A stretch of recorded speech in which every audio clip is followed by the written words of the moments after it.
Start करते हैं। आप लोग को आवाज आ रही है?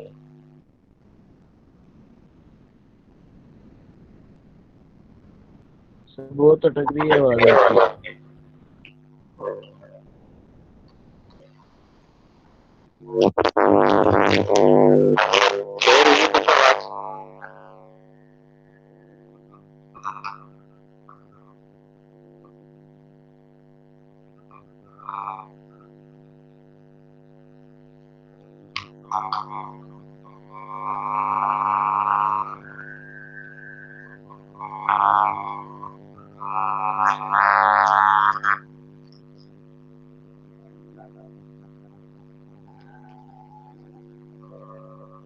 जी आप मुझे भी बता सकते हैं, मुझे आवाज आ रही है आप लोगों को भी?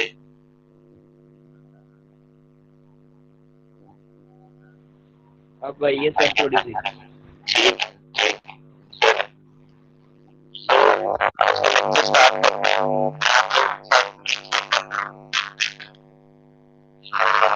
बहुत सारी प्रेजेंटेशन को गो थ्रू करना।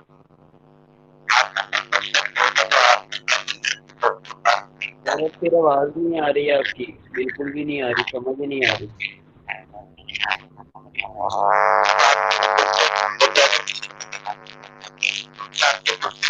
सारे के सारे आंसर करूंगा, ठीक है?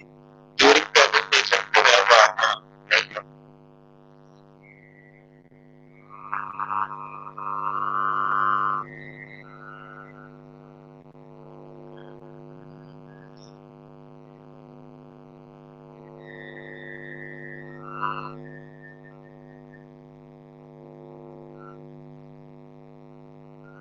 जो प्रेजेंटेशन आपको नजर आ रही है आप लोग बता सकते हैं, ये होगी।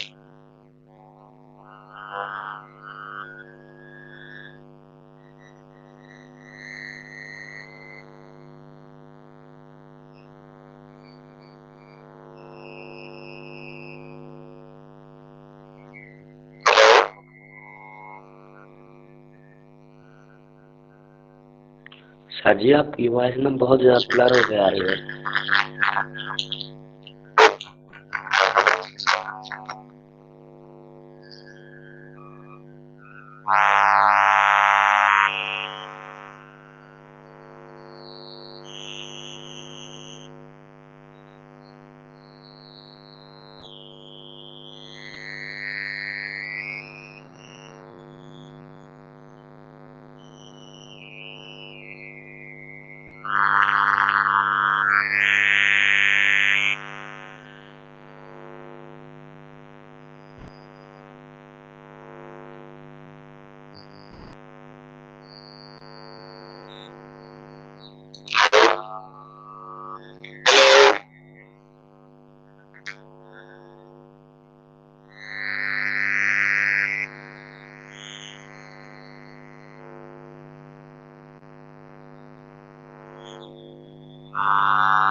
अब आ रही है आप लोगों को? कोई आवाज क्लियर हुई है पहले से? नो सर, काफी एको कर रही है आपकी आवाज।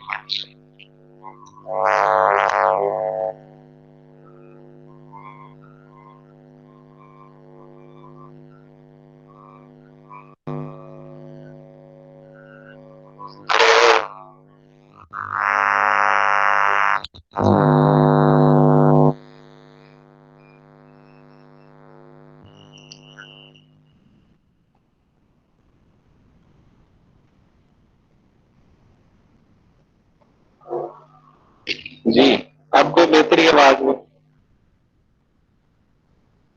हाँ जी सर, काफी बेहतर हो गई है, मगर अब भी थोड़ा सी मजा पे है ऐसे। अच्छा चलिए हम स्टार्ट करते हैं। देखते हैं अगर बीच में नहीं आती तो फिर हम कुछ और सोचते हैं।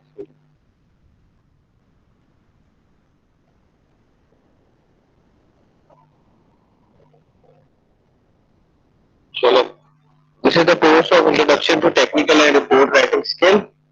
So we'll start the lecture. What this course is about? Last lecture के अंदर जो है हमने इस चीज को पढ़ा था।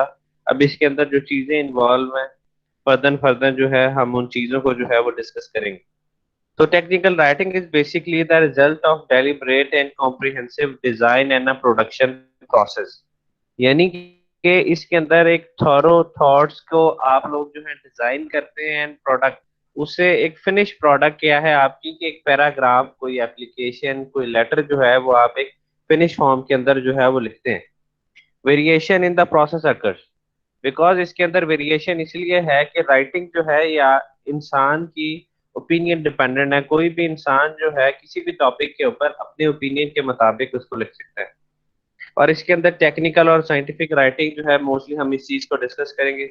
Technical and scientific writing is basically related with the students of engineering as well as sciences also.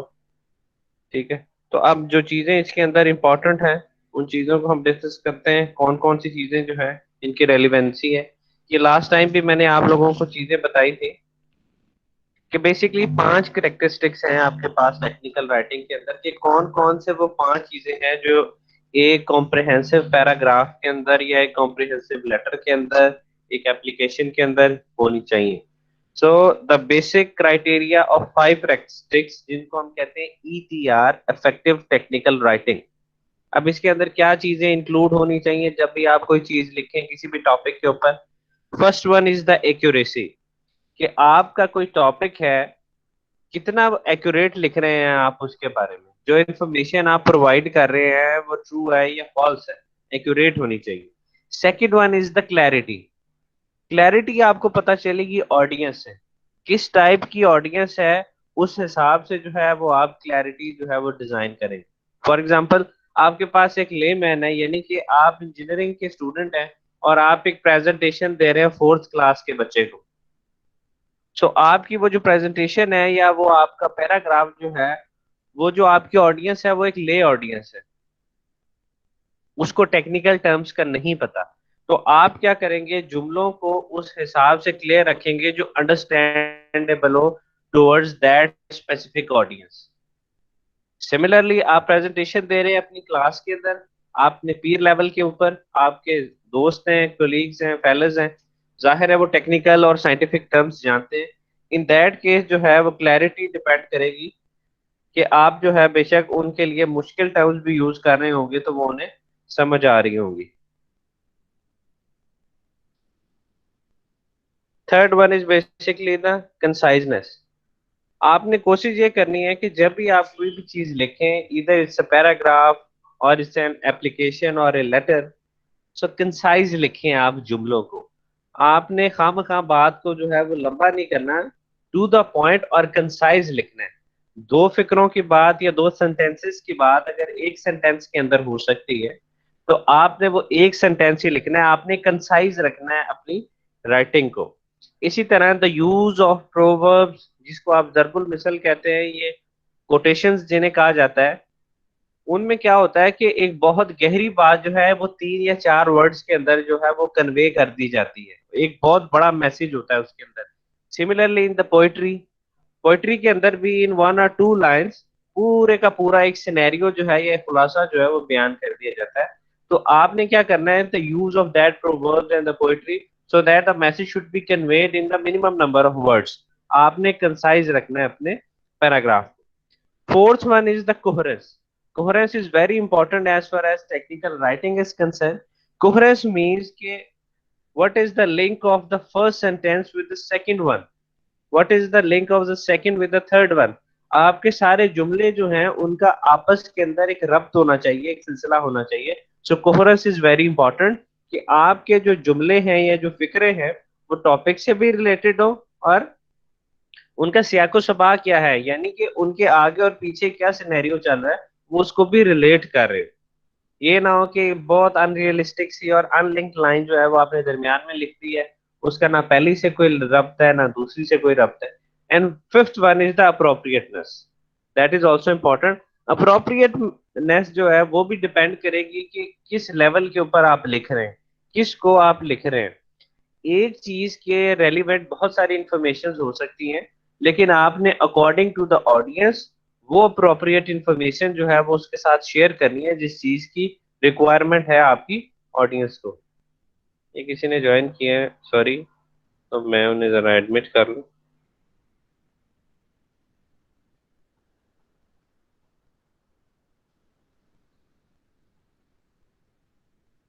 चलें। Next is to identify the specific purpose of the document by clarifying. जब भी आप कोई भी चीज लिखेंगे, सबसे पहले आपने आइडेंटिफाई करना होगा कि वो जो आपका डॉक्यूमेंट है उसको लिखने का पर्पस क्या है। For example, you have to write an application to the scholarship department of this university. तो आप क्या करेंगे, सबसे पहले आप उस चीज को आइडेंटिफाई करेंगे कि मैंने स्कॉलरशिप के लिए अप्लाई करना है। It means there should be a strong reason for applying that specific scholarship. उसको हम फर्दर कैटेगराइज करते हैं। फॉर एग्जांपल, आपने वो जो स्कॉलरशिप के लिए अप्लाई करना था, that scholarship is for the need based students. तो आप क्या करेंगे, उस एप्लीकेशन के अंदर सबसे इंपॉर्टेंट चीज जो होगी वो उस एप्लीकेशन का सब्जेक्ट होगा। जब भी आप किसी भी बड़े इदारे में या किसी भी जगह पे कोई एप्लीकेशन देते हैं, तो वो जो रीडर होता है उसको रीड कर रहा होता है, उसके पास इतना टाइम नहीं होता कि आपकी 7 से 8 सफ़ों की सॉरी लाइंस की जो एप्लीकेशन है उसको डिटेल से पढ़े। सबसे पहले वो आपके सब्जेक्ट से अंदाजा लगाता है कि is this application is relevant और नॉट। तो आपने क्या करना है, जब भी कोई एप्लीकेशन लिखनी है, कीप दैट इन माइंड कि जो सब्जेक्ट ऑफ द एप्लीकेशन है दैट इज वेरी इंपॉर्टेंट। आपने सब्जेक्ट मेंशन करना है। आप क्या लिखेंगे ऊपर से, द स्कॉलरशिप डिपार्टमेंट, KFUEITRYK। उसके बाद क्या करेंगे, सब्जेक्ट की हेडिंग में देंगे। सब्जेक्ट के अब आगे लिखेंगे application for need based scholarship. अब जब वो एप्लीकेशन पढ़ रहा होगा रीडर उसको, तो उसको समझ आ जाएगा कि अच्छा, ये नीड बेस वाली एप्लीकेशंस है, इसको मैंने नीड बेस वाले सेक्शन के अंदर भेज देना। अब वो फर्स्ट इनिशियल स्क्रूटनी से आपका जो डॉक्यूमेंट है वो पास हो गया। अब वो सेकंड स्टेज पे चला गया। अब जब वो नीड बेस वाले सेक्शन के अंदर गया है, वहां पे बाकी सारी एप्लीकेशन नीड बेस की हैं। अब वहां पे जो बंदा बैठा होगा उसकी ये जिम्मेदारी है कि वो उस पूरे के पूरे डॉक्यूमेंट को पढ़ेगा। अब उसके अंदर जितनी स्ट्रॉन्ग रीजनिंग आपने लिखी होगी कि आपकी फैमिली कंडीशन जो है वो इस काबिल नहीं है कि वो आपकी फीस जो है वो पे कर सके, या कोई और आपका मसला है या बजटिंग का या फाइनेंशियल इशू है, तो वो आपको स्कॉलरशिप लगेगा। सो जो स्ट्रॉन्ग रीजनिंग है किसी भी डॉक्यूमेंट की, वो बड़ी इंपॉर्टेंट है जब भी आप कोई भी ना कोई डॉक्यूमेंट लिखते हैं। सो identify the specific purpose of the document by clarifying the reasons and the specific objectives. Okay, what is the objective for writing that specific document? It will help you determine the document's general type. इससे क्या है कि आपकी जो problem statement है that will define your document, कि आपका problem ये है। For that specific problem you are writing an application, you are writing a letter, तो ही अगला बंदा जो है वो उसको टाइमली रिस्पॉन्ड कर सकेगा। अगर आप एक वेग सा लेटर, वेग सी एप्लीकेशन, वेग सा डॉक्यूमेंट किसी को भी प्रेजेंट करेंगे, किसी के पास इतना टाइम नहीं होता कि आपके 2 से 3 सफ़ों का डॉक्यूमेंट जो है वो उसको पढ़े। सो एक अच्छी राइटिंग स्किल के लिए सबसे पहले जरूरी है कि आपके ज़हन के अंदर आपका वो डॉक्यूमेंट क्लियर होना चाहिए कि आप क्यों लिख रहे हैं, आपके लिखने की रीजन क्या है, आपका ऑब्जेक्टिव क्या है। उसके बाद जो चीज इंपॉर्टेंट है दैट इज द ऑडियंस। आपने डिफाइन करना है कि ऑडियंस का लेवल क्या है, कि जिस बंदे को आप एप्लीकेशन लिख रहे हैं उसका लेवल ऑफ एक्सपर्टीज क्या है। आप अपने बॉस को लिख रहे हैं, तो जाहिर है if that person is your boss, his experience is more than you, he also knows the organization very well, तो वो टेक्निकल राइटिंग या टेक्निकल नॉर्म्स भी जानता है। टेक्निकल टर्म्स अगर आप एक जुमले के अंदर लिख रहे हैं तो वो उसको भी जानता है। तो इन दैट केस आप इन चीजों का इस्तेमाल कर सकते हैं अपने सेंटेंसेस के अंदर, अपने पैराग्राफ के अंदर। अगर लेवल ऑफ एक्सपर्टीज जो है वो आपके लेवल पे, यानी कि आप एक ऑर्गेनाइजेशन के अंदर मैनेजर हैं और आप एक सेकंड मैनेजर को लिख रहे हैं, तो वो मोर और लेस सेम आपके क्रेड के ऊपर जो है, केडर के ऊपर काम कर रहा है, तो आप क्या करेंगे, जिस लेवल की अंडरस्टैंडिंग आपकी है आप सेम उसी लेवल के ऊपर लिख लेंगे। लेकिन जब आप अपने से बिलो लेवल लिखेंगे, लेबर के ऊपर लिख रहे होंगे, या आप अभी स्टूडेंट हैं तो नीचे के बच्चों को प्रेजेंटेशन दे रहे होंगे, जैसे आप डिफरेंट सोसाइटीज के अंदर हैं बच्चे, डिफरेंट पोजीशंस के ऊपर हैं, तो जब नए स्टूडेंट्स आते हैं आप उनको प्रेजेंटेशन देते हैं, उनको समझाते हैं जी ये सोसाइटी है हमारी, इसका ये पर्पज है, आप बड़ा क्लियरली चीजों को ओपनली उन्हें बता रहे होते हैं। तो लेवल ऑफ एक्सपर्टीज जो है वो आपको डिफाइन करना पड़ेगा ऑडियंस के मुताबिक। The purpose of reading the document and the attitude that that also matters. Attitude का क्या है कि जब भी आप अपने से ऊपर लेवल के अंदर लिख रहे होते हैं तो यू शुड गिव रिस्पेक्ट। आप रिस्पेक्टेड सर, रिस्पेक्टेड मैम, इन जुमलों से जो है वो डॉक्यूमेंट को शुरू करते हैं।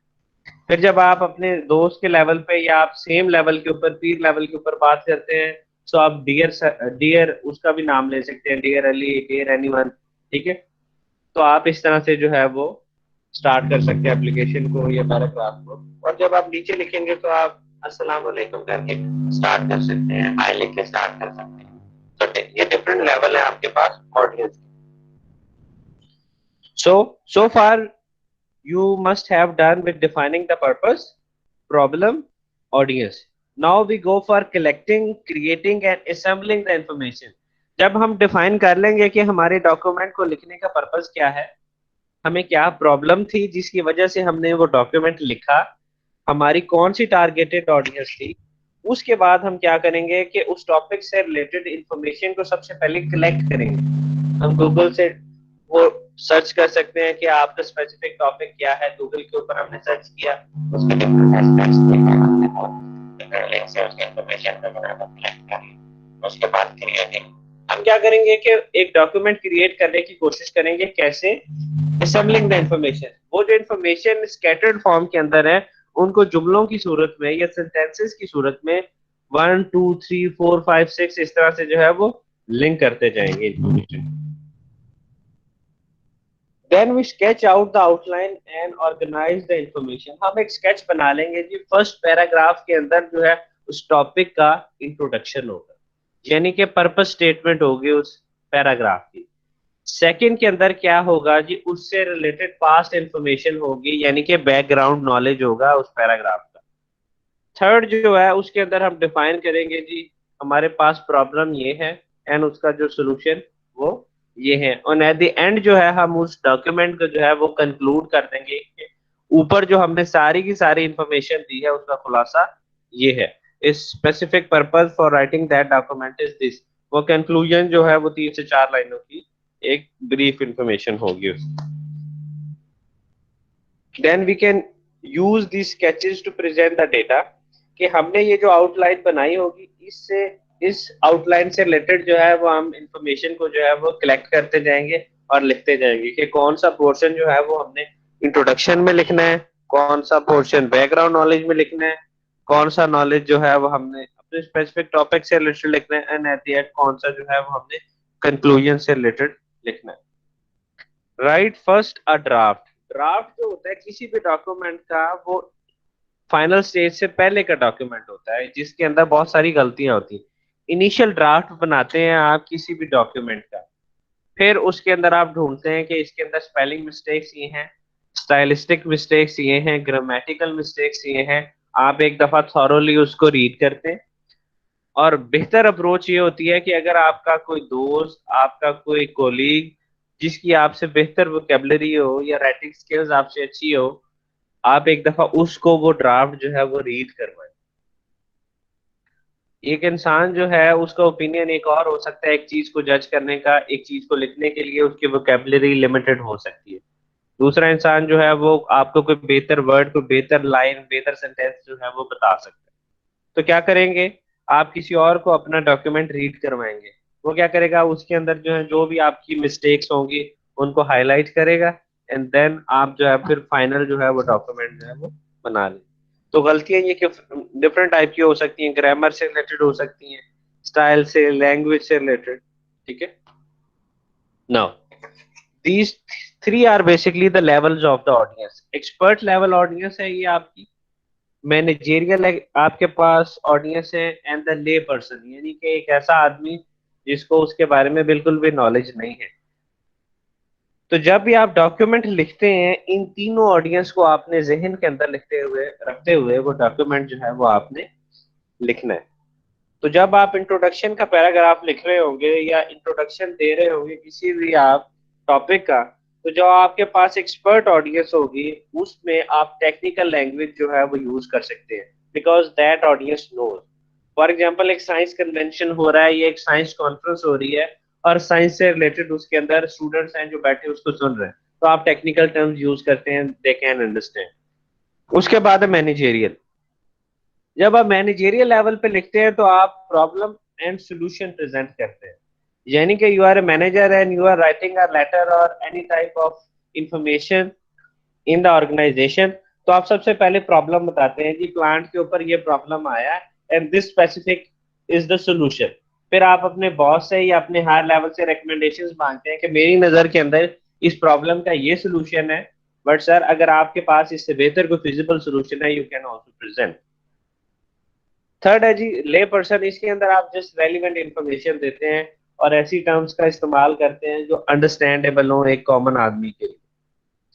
अब अगर आपने अपने पैराग्राफ के अंदर या अपनी राइटिंग के अंदर मैथ मॉडल का इस्तेमाल करना है, तो आपने ऑडियंस को देखना है, यानी कि आपने उसके अंदर मैथमेटिकल मॉडल प्रेजेंट किया हुआ है, आपने इंटीग्रेशंस की हुई हैं, डेरिवेटिव्स किए हुए हैं, वो पूरे का पूरा जो आपके पास डॉक्यूमेंट है वो भरा हुआ है विद द मैथमेटिकल मॉडल। तो एक एक्सपर्ट लेवल है वो उसको अंडरस्टैंड कर सकता है, तो आपने उस डॉक्यूमेंट के अंदर मैथ मॉडल प्रेजेंट कर सकते हैं। मैनेजेरियल और ले पर्सन के लेवल के ऊपर आपको जरूरत नहीं है कि आप मैथमेटिकल मॉडल भी प्रेजेंट करें डॉक्यूमेंट का, आपको अवॉइड करना चाहिए। इसकी सबसे बेहतर एग्जांपल जो है वो आपके लैब के मैनुअल या लैब के सॉल्यूशंस है। फॉर एग्जांपल आपकी एक टेक्निकल लैब है, मशीन लर्निंग की या जावा की लैब है, आपने उसका मैनुअल बनाया है, आपके वो स्पेसिफिक टीचर जो उस लैंग्वेज को जानते हैं, आप उन लेवल के ऊपर मैथ मॉडल्स का इस्तेमाल करेंगे।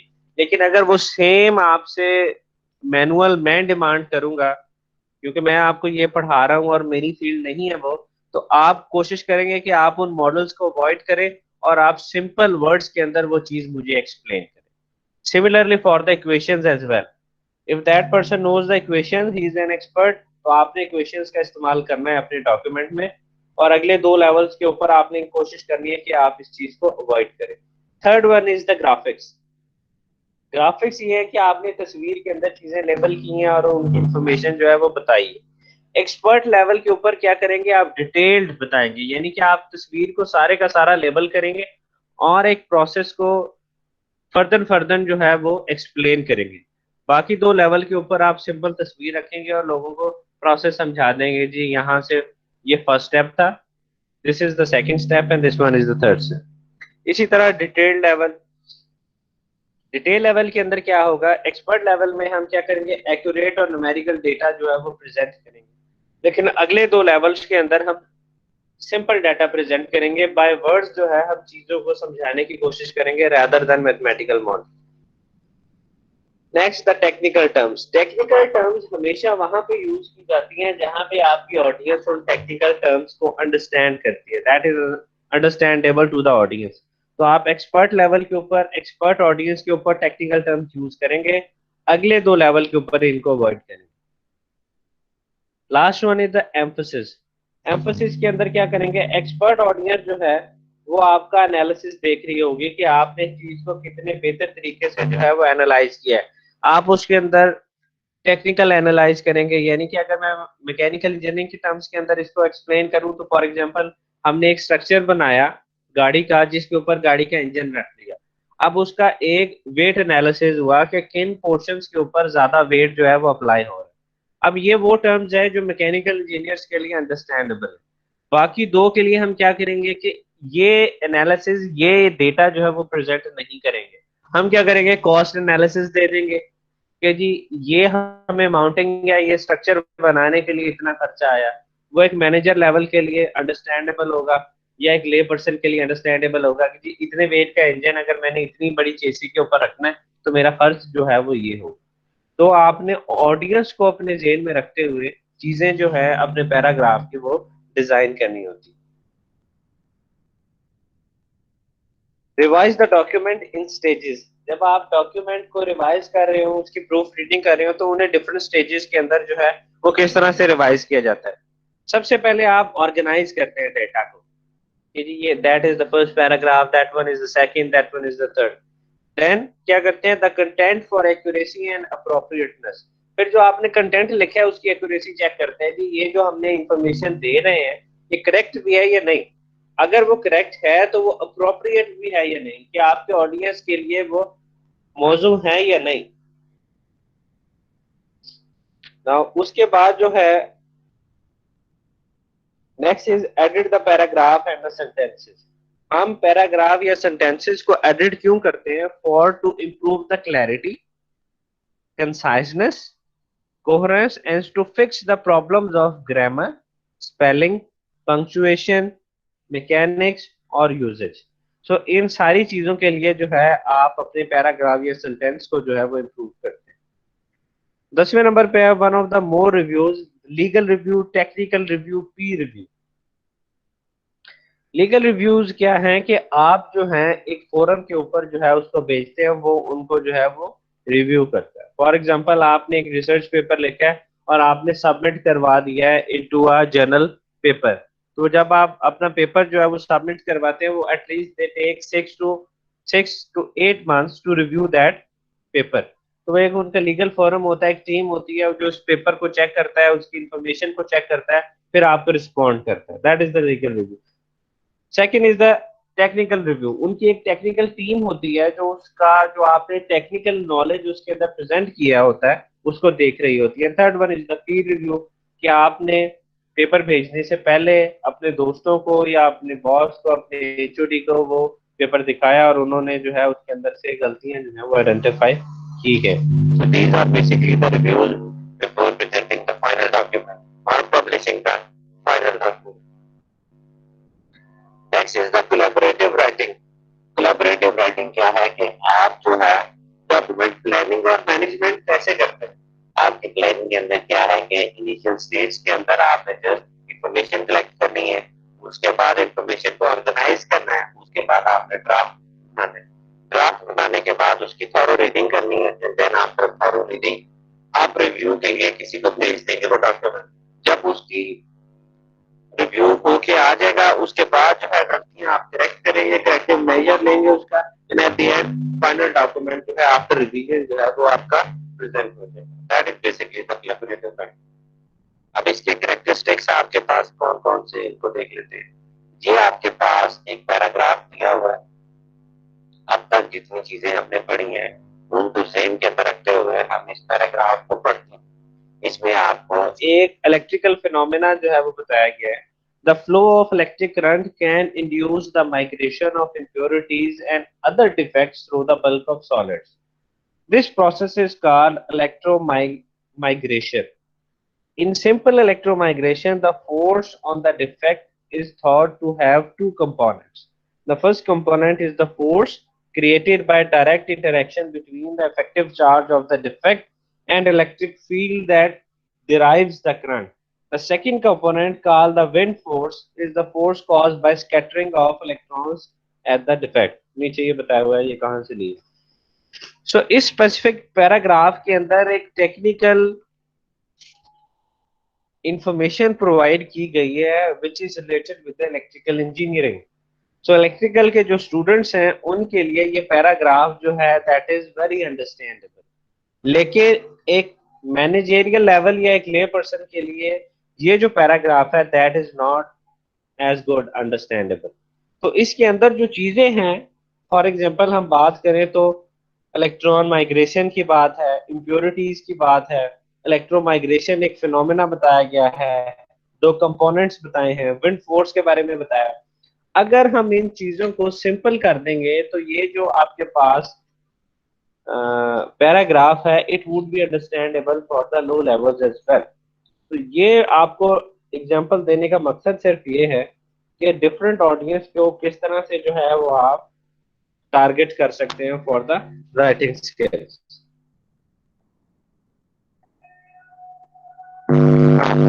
Accuracy of the document that is also important। जैसे हमने स्टार्ट के अंदर 5 हमने चीजें बताई थी, उसके अंदर एक्यूरेसी भी एक उसका एस्पेक्ट था। आपके पास जो एक्यूरेसी है that could be of 3 types when you are writing something. First one is the document accuracy, how accurate the document is. आपने किसी भी स्पेसिफिक पर्पस के लिए लेटर लिखना है या एप्लीकेशन लिखनी है, तो डॉक्यूमेंट एक्यूरेसी आपके पास ये है। स्टाइलिस्टिक एक्यूरेसी, कि उसका राइटिंग स्टाइल क्या है। अब राइटिंग स्टाइल कहाँ से डिफाइन होगा, वो एक ऑर्गेनाइजेशन, हर ऑर्गेनाइजेशन का राइटिंग स्टाइल जो है वो सेपरेट होता है। फॉर एग्जाम्पल अगर हम आर्मी की बात करें या इस तरह के लॉ एनफोर्समेंट एजेंसीज की बात करें, उनका जो राइटिंग स्टाइल होता है बहुत सारे वो एक लेमैन नहीं पढ़ सकता, क्योंकि उनकी जो इंफॉर्मेशन होती है वो एक सेंसिटिव इंफॉर्मेशन होती है, तो वो कोड्स के अंदर रह के इंफॉर्मेशन को जो है वो प्रोवाइड करते हैं, ताकि अगर आपको डॉक्यूमेंट लीक भी हो जाए तो वो सेंसिटिव इंफॉर्मेशन जो है वो एक आम यूजर जो है वो डिकोड ना कर सके। लेकिन अगर आप किसी यूनिवर्सिटी का लेटर पढ़ते हैं तो very easily understandable to the students and the audience as well. तो these are basically the styles. Third one is the technical accuracy, कि आपने जो भी चीज लिखी है वो टेक्निकली करेक्ट है या इनकरेक्ट है, that is basically the technical accuracy. Now document accuracy के अंदर ये चीज, तीन चीजें जो है ये हमने आपको बताई हैं। The proper coverage of your document, your topic is the appropriate details, focus clearly upon the problem, यानी कि आप प्रॉब्लम क्या है, आपकी प्रॉब्लम स्टेटमेंट क्या है, उसी से रेलिवेंट जो है वो चीज जो है वो लिखी जाती है। अब स्टाइलिस्टिक एक्यूरेसी क्या है जी? Careful use of paragraph, sentences, structure, word choice. अब आपका जो पैराग्राफ है वो बड़ा वेल मैनेज और बड़ा खूबसूरत सा स्ट्रक्चर्ड होना चाहिए, ठीक है? यानी कि पहली जो आपके पास लाइन है, that should be linked with the second, third, fourth and fifth. किस जुमले को पहले आना चाहिए, किस जुमले को बाद में आना चाहिए, ये सारी चीजें जो है ये स्टाइलिस्टिक एक्यूरेसी के अंदर आएंगी। टेक्निकल एक्यूरेसी के अंदर कौन कौन सी चीजें जो है वो इन्वॉल्व है? It requires the stylistic accuracy, यानी कि आपका जो जुमले है वो कितने स्ट्रक्चर्ड है, and it also depends upon the writers, कि writers the conceptual mystery of the subjects, कि उसको कॉन्सेप्चुअलाइज करने के अंदर कितनी मास्टरी है उस स्पेसिफिक सब्जेक्ट के अंदर, ये उसकी टेक्निकल एक्यूरेसी है। उसकी वोकेबलरी कितनी वाइड है, यानी कि उसकी वोकेबलरी कितनी स्ट्रांग है, उसकी वर्ड चॉइस जो है वो कितनी स्ट्रांग है, and skill of presenting data to avoid the distortion, कि वो उस डेटा को कितना क्लियरली प्रेजेंट भी कर सकते हैं आफ्टर राइटिंग दैट डेटा। आपने एक प्रेजेंटेशन सबसे पहले लिखी, फिर आपने उसकी वोकेबलरी सेट की, and at the end you are presenting that data, आप उसको डिफाइन कर रहे हैं। तो ये जो सारा है ये टेक्निकल एक्यूरेसी के अंदर आता है आपके पास। अगेन फिर वही आपके पास एक पैराग्राफ दे दिया है कि इन सारी चीजों को आपने ज़हन में रखते हुए अगर इस पैराग्राफ के अंदर कोई मॉडिफिकेशन हो सकती है तो यू कैन राइट इस, जो ये वाली जो एक्टिविटी है इसको हम एंड के अंदर देखेंगे। नेक्स्ट जो है एक्यूरेट इन टू वेज, यानी कि एक्यूरेसी दो तरह की हो सकती है, स्टाइलिस्टिक एंड टेक्निकल। स्टाइलिस्टिक क्या है? Precise use of the language, कि आपने जो है वो टर्म्स यूज करनी है जो एक स्पेसिफिक फोरम के लिए जरूरी है। और टेक्निकल क्या है जी? यूज ऑफ स्पेशलाइज्ड टर्म्स, यानी कि पिछले अगर हम पैराग्राफ की बात करें जो हमने पढ़ा था, तो कौन सी टेक्निकल टर्म्स थी? इलेक्ट्रोमाइग्रेशन एक टर्म थी, चार्ज थी, इलेक्ट्रिक फील्ड थी, ये सारी टेक्निकल टर्म्स है। तो एक और आपके पास जो चीज थी, that one is the clarity of the document, ease of understanding the document. So clarity is also very important. The specialized language, mathematical detail analysis and complex conceptual skills. So clarity depend करने के या develop करने के आपके पास तीन criteria है। First one is the structural clarity, stylistic clarity and contextual clarity. अब इन चीजों को फर्दर डिस्कस करते हैं। सबसे पहले structure clarity. Structural clarity is making it easy for the reader to read the large picture. It focuses upon the structure, design and the organization. तो structural clarity के अंदर क्या होगा कि आपने डॉक्यूमेंट को क्लियर बनाना। जब आप इंफॉर्मेशन लिंक कर रहे होंगे तो आपने इंफॉर्मेशन ऐसे लिंक करनी है कि चीजों का आपस के अंदर रब्त हो। फॉर एग्जाम्पल हम एक रेनी डे के ऊपर जो है वो एक पैराग्राफ लिख में, तो हमने फॉर एग्जाम्पल पहली लाइन लिखी है जी, it is a very pleasant and a beautiful day. उसके बाद हम लिख देते हैं जी इलेक्ट्रिक फील्ड इज दिस। तो इन दो जुमलों का आपस के अंदर कोई रब्त नहीं है। ग्रामेटिकली दोनों जुमले ठीक है, उनके अंदर कोई प्रॉब्लम नहीं है, स्टाइल दोनों का ठीक है, कोई मसला नहीं है, सेंटेंस वाइज देखें तो दोनों जुमले ठीक है, लेकिन आपके इन दोनों जुमलों के अंदर कोई रेलेवेंस नहीं है, जिसकी वजह से इंफॉर्मेशन जो है वो क्लियर नहीं हो पा रही। सो आपने क्लैरिटी को मेंटेन रखने के लिए स्ट्रक्चर, डिजाइन और ऑर्गेनाइजेशन को जहन के अंदर रखना है कि आप जब जुमलों को स्ट्रक्चर करेंगे तो उनकी रेलिवेंस जो है वो होनी चाहिए, ताकि आपको जो डॉक्यूमेंट है शुड बी क्लियर। स्टाइलिस्टिक की बात करेंगे तो again the choice of the words is important, कि आप ऐसे वर्ड्स लिखें जो जुमले को जो है वो कंप्लीट बना रहे हो।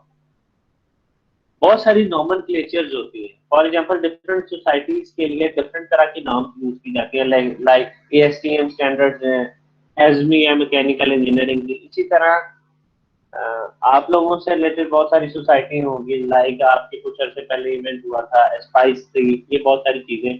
तो ये वो चीजें हैं जो एक कॉमन यूजर के लिए अंडरस्टैंडेबल नहीं है।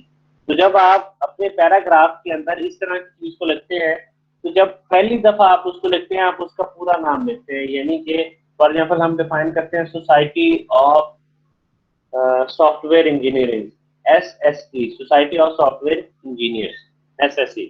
तो जब आप अपने जुमले के अंदर पहली दफा इस चीज को डिफाइन करेंगे, आप पूरा लिखेंगे society of software engineers, brackets के अंदर लिखेंगे एसएसई। उसके बाद फर्दर जब आप दूसरे या तीसरे पैराग्राफ के अंदर दोबारा आपने इस इंफॉर्मेशन को लिखना होगा, देन आप जो है जस्ट एसएसई लिख सकते हैं। यानी कि एक दफा आपको डिफाइन करना पड़ेगा यूजर के लिए व्हाट इज एसएससी। ठीक है। Next is the contextual clarity, that is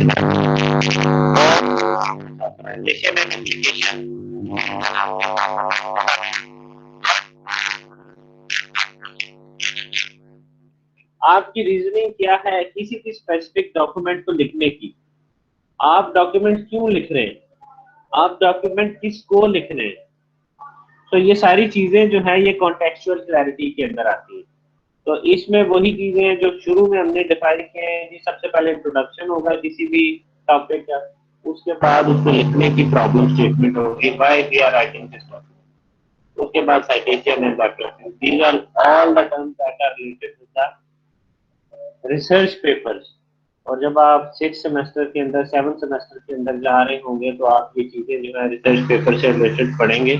और आगे जाके भी है एक स्पेशल, एक हम सेशन रखेंगे, स्पेशल एक क्लास रखेंगे जिसके अंदर आपको रिसर्च पेपर जो है वो लिखना सिखाएंगे। उसके अंदर जो है ये सारी चीजें जो है ये लिखी जाती हैं।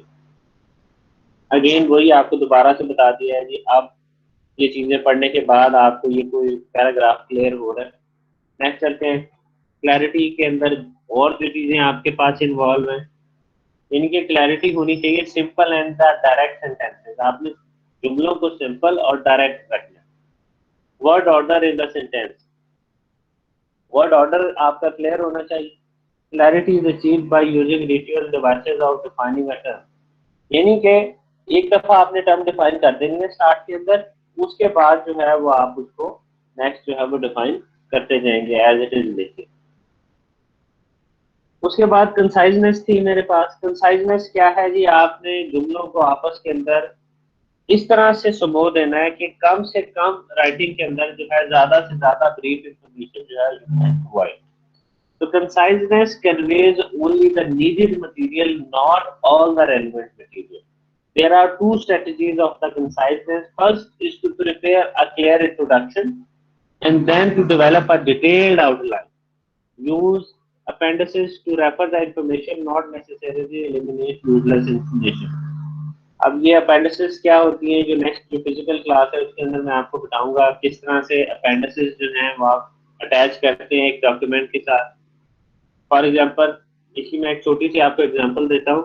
अपेंडिसेस में आपने ये किया कि आपने एक एप्लीकेशन दी स्कॉलरशिप ऑफिस को, स्कॉलरशिप के लिए आपने उनको रिसीव कराई, उसकी रिसीविंग की कॉपी आपने ले ली।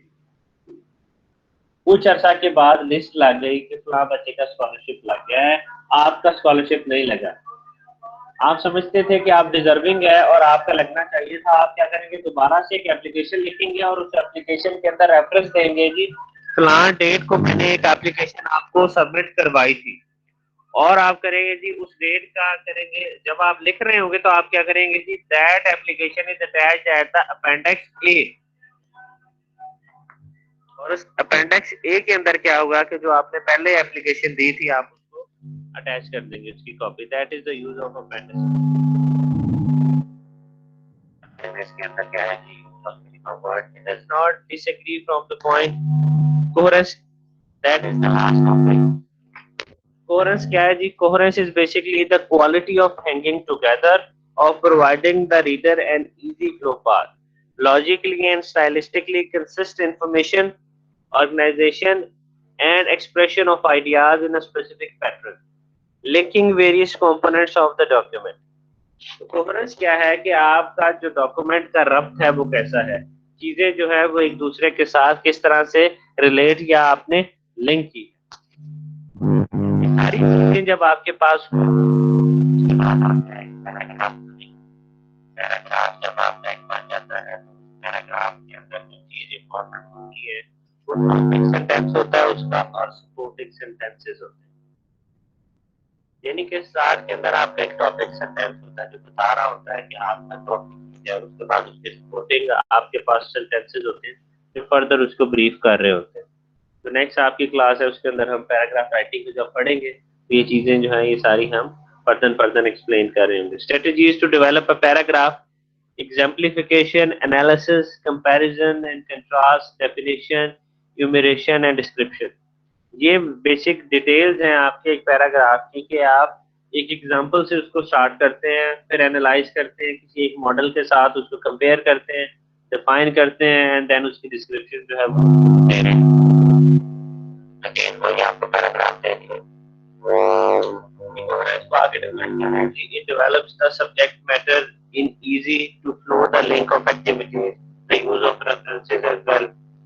Appropriateness क्या है जी? आपके ऑडियंस के मुताबिक जो है वो चीज appropriate है भी नहीं, what is the appropriate goal for writing that specific document and what is the appropriate audience for that writing skill. Again वही आपको जुमला है पैराग्राफ बता दिए appropriate इसके अंदर जो चीजें इंपॉर्टेंट है कि what is the purpose and what is the audience। अगर हम पिछले उसी पैराग्राफ को देखेंगे जी तो ये जो हमने पीछे एक पैराग्राफ पढ़ा है इलेक्ट्रोमैग्नेटिक का, इसको लिखने का मकसद ये है कि ये आपको समझाना चाह रहा है इलेक्ट्रोमैग्नेटिक का प्रोसेस और इसमें जो ऑडियंस होगा डेफिनेटली अपने साइंस ऑडियंस और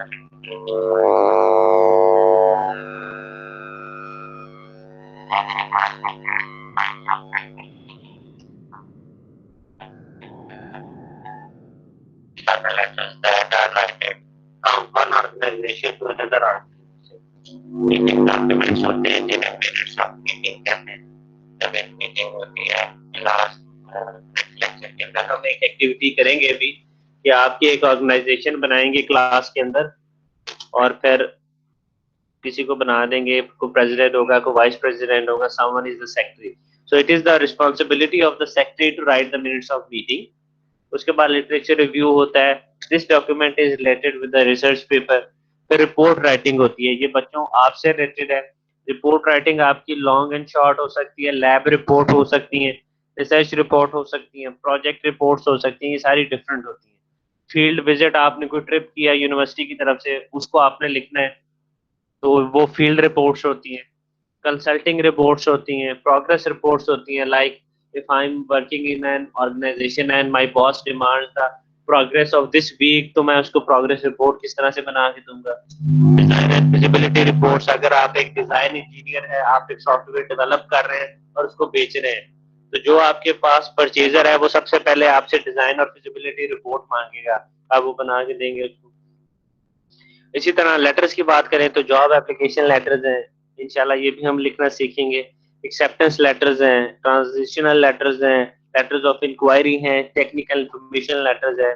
इसी तरह डिफरेंट आपके पास रिसर्च प्रपोजल्स हैं फंडिंग के लिए, प्रेस रिलीजेज हैं, task oriented documents and thesis at the end. And at the end we have oral presentation, CV, resume letter writings and covering letters. So that is all from today's lecture. Thank you so much. अब किसी का कोई भी question है तो now you can ask any question.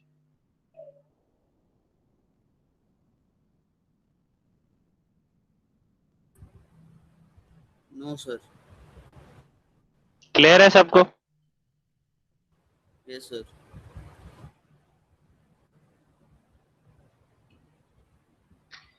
चलिए अब आप लोग ऐसे करें कि चैट के अंदर अपना रोल नंबर लिखते जाएं और लीव करते जाएं मीटिंग को, ताकि आपकी अटेंडेंस हो जाए। अपना रोल नंबर लिखते जाएं और साथ ही लीव करते हैं इसको।